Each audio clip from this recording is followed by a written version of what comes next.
Hello ji, अस्सलाम वालेकुम। Welcome back to our YouTube channel.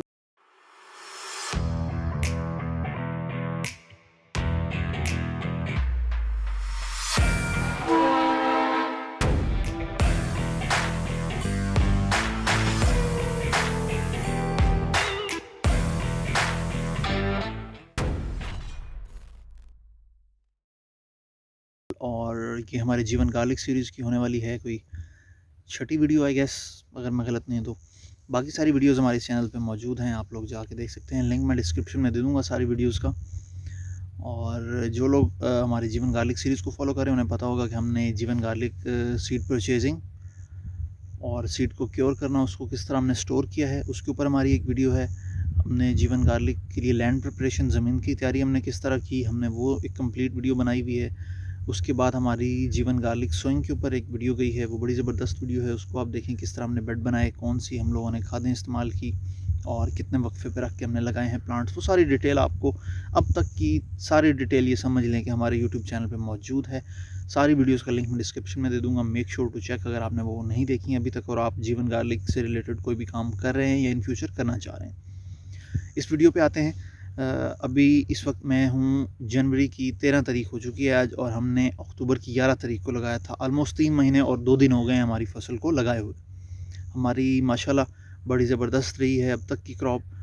और स्टेज जो है इस वक्त हमारी 8 से 9 पत्तों की स्टेज के ऊपर है इस वक्त हमारी क्रॉप। मैं आपको साथ साथ दिखाता रहता हूँ। 8 से 9 पत्तों की स्टेज पे हमारी क्रॉप है। और अभी तक जो क्रॉप को एक इशू आया है वो ये आया है कि दिसंबर से लेके जो जनवरी का मंथ है, इसमें सर्दी अच्छी खासी पड़नी है, धुंध है, वो शाम को जिसे हम रात को कहते हैं कोहरा पड़ता है, तो उसके असरात होते हैं क्रॉप पे, किसी भी क्रॉप पे होते हैं। हमारी तो जीवन गार्लिक है और पहली ही क्रॉप है, उस पे ये हुआ कि पत्ते जो हैं वो पीले होने शुरू हो गए। तो एक तो पत्ते पीले होना वो था कि वो वेदर चेंज था, मौसमी तब्दीली की वजह से था। उस वजह से हमारे पत्ते पीले होना स्टार्ट हो गए। हमने उसको उस हवाले से ट्रीट करना शुरू कर दिया कि जी ये मौसमी तब्दीली है। उसके लिए आपको क्या करना है, आपको कैसे पता चलेगा कि मौसमी तब्दीली की वजह से आपके पत्ते पीले हैं। आपके पत्ते अगर नोकों से पीले हो रहे हैं और बिलअमूम नीचे के जो पत्ते हैं, यानी कि जो सबसे पहले पत्ते निकल आए थे, जो नए निकल रहे हैं, वो नहीं, जो पहले के पत्ते हैं वो अगर पीले हो रहे हैं, तो ये मौसमी तब्दीली है, सर्दी की वजह से है, नमी ज़्यादा होने की वजह से, हवा में, मिट्टी में, ज़मीन में, किसी भी तरह से अगर पौधे को नमी ज़्यादा मिल रही है, तो ये एक रीज़न है कि आपके जो क्रॉप है वो स्ट्रेस में जा रही है। या ये समझ लें कि ये क्रॉप के अंदर एक फ़ीचर है कि जब उसको, ये समझ लें कि वो उसको नमी ज़्यादा मिलेगी तो उसके पत्ते जो हैं वो येलो होना स्टार्ट हो जाएंगे। अगर आपके पत्ते पीले हैं, अब इसका पत्ते पीले का हल क्या है ये भी मैं आपको बता देता हूँ।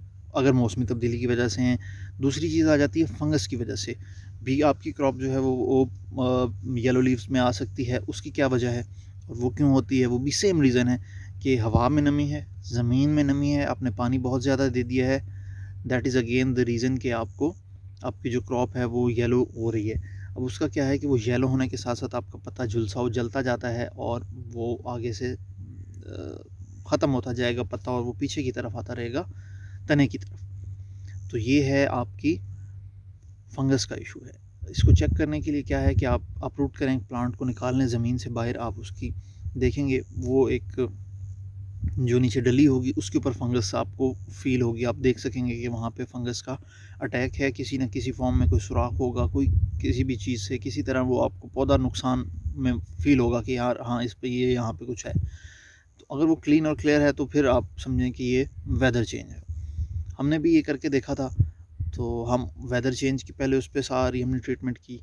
अच्छा, अब आके क्या हुआ कि पिछले 1.5 हफ्ते से हमारी क्रॉप के जो थे पत्ते, जो येलो पत्ते थे, वो आगे से जलने शुरू हो गए। मैं आपको भी वीडियो में दिखा रहा हूँ। तो वो जो पत्ते जलने शुरू हो गए तो वो एक बड़ी स्ट्रेसफुल थी हमारे लिए भी। क्रॉप तो खुद स्ट्रेस में थी और हमें स्ट्रेस दे रही थी।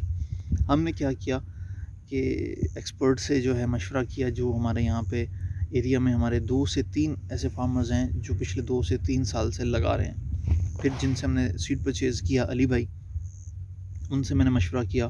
उन्होंने फिर मुझे कुछ चीज़ें बताई हैं, वो मैं आपसे शेयर कर देता हूँ।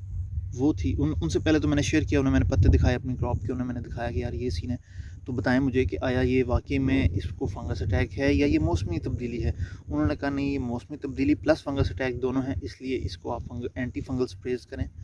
और उसका एक बड़ा स्पेसिफिक फार्मूला है, वो आया। फिर मैंने यूट्यूब पे कोई सर्च की, जो भी सारी चीज़ें आई मेरे सामने,